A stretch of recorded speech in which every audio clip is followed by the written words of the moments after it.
Dele Farotimi reacts as Onanuga urges Nigerians to exercise patience with Tinubu's government. That is actually very bad. How can you tell Nigerians to exercise patience with Tinubu's government, a government that's already inflicting hardship on the people? It's not acceptable. That is the truth. What kind of patience? Until people start dying, or what do you mean? Yeah? In the wake of the intense public outcry over the increase in fuel price, a Nigerian lawyer and political activist, Dele Farotimi, has reacted as the spokesperson to President Bola Tinubu. Onanuga earnestly urged Nigerians to exercise patience with President Tinubu's government. Dele Farotimi argued, that Mr. Bayo is only trying to assuage the anger of the aggrieved Nigerians and Nigerian people over the recent hike in fuel price. He said in an interview with Arise TV, Mr. Bayo Onanuga is paid to say what he has said, and he can't be expected to say anything from what he has said. He is paid to tell us what the government believes we should be hearing. But it is incumbent on any human being to examine the foundation on which the person has proceeded. There is nothing about Nigeria that inspires hope. Everything we have sought to move beyond where we are, but the system has managed to truncate hope. The Nigerian government is good with planning. It is just that the plans are necessarily evil and not on behalf of the people. The interest of the people ranks nowhere in their mind. That is exactly what is happening.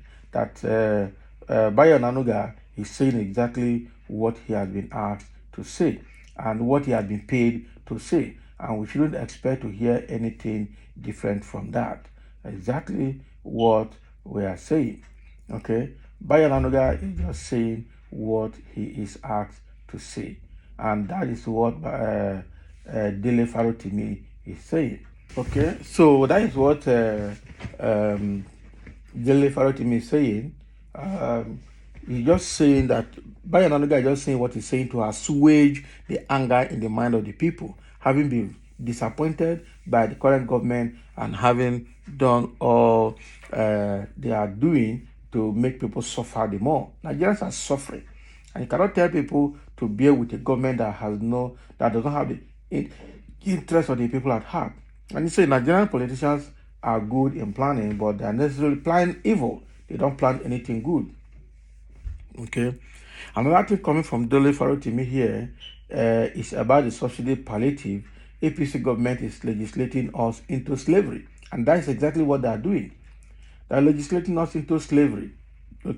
How can you say you are doing palliative, you are sharing money? Is money the best thing to do to remove the effect of the first subsidy removal? You should know the best thing to do. So the same Dele Farotimi has accused the federal government of neglecting Nigerians in its subsidy removal approach. The lawyer lamented that the ruling of Progressive Congress budgeted the sum of 70 billion naira proposed palliative for the National Assembly members while leaving nothing for the ordinary citizens. That is another yahoo. Speaking during an interview with Arise Television on Thursday, Farotimi argued that the government does not treat Nigerians like human beings, and that is true. He insisted that the government has become the enemy of the people, and are gradually turning the citizenry into slaves, adding that the APC lacks the will to improve the lives of Nigerians. According to him, nothing makes sense in Nigeria anymore. What we do now is just trying to survive.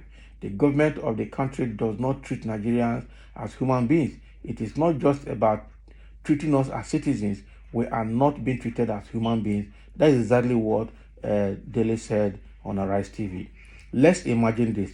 What kind of mentality or idea governs a country where the government believes that it is okay to budget 70 billion naira for less than 500 people and then give what is essentially nothing to so many people? Before the end of next month, they will ask us to pay some more. the government has become the enemy of the people, and we have to look beyond all these petty differences and begin to ask questions, because these are essential issues. They are legislating us into slavery. Exactly what APC government is doing. They are legislating us into absolute slavery. Okay, starting from and then after increasing the fuel price, the subsidy, they are putting money to give the money to the lawmakers and leaving nothing for Nigerians. And then Onanuga will come and tell us that we should bear with the current government. How can we bear with the current government? Yeah? How can we bear with the current government? That is it. How can we bear with the current government? It's not possible. It's not possible. So they legislate not into slavery because of the way they are managing. You got $800 million to use as palliative for the subsidy removal. You are converting to naira. You are removing 70 billion for the lawmakers, and you are proposing 8,000 naira per month for each household in Nigeria, and not all the household, selected household in their list. And right now, they said the palliative list that was generated by Buhari government, lacks integrity, and because of that, they have dumped it now. Okay, and now they're creating their own list, creating their own strategy, and reviewing whatever they want to do on that palliative thing. So what are you doing? So what they do is continue to disenfranchise Nigerians so that they will continue to subdue Nigerians, continue to rule over Nigerians. And that is not just slavery alone, that is dictatorial in nature. So this government of APC, especially under Tinubu, is going to be more of, civilian dictatorship, not military dictatorship this time, but civilian dictatorship. Okay, because we're going to slide into absolute slavery and absolute dictatorship under Tinubu's government. It's going to be a very terrible one.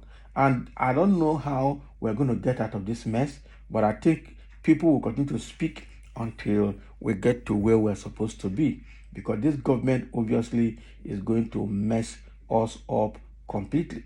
It's absolutely going to mess us up completely.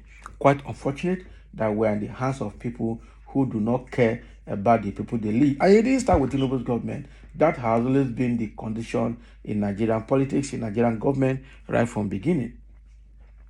So that is what Dele Farotimi is saying after the fuel subsidy palliative scam. Onanuga is telling us to bear with Tinubu's government. This is not acceptable.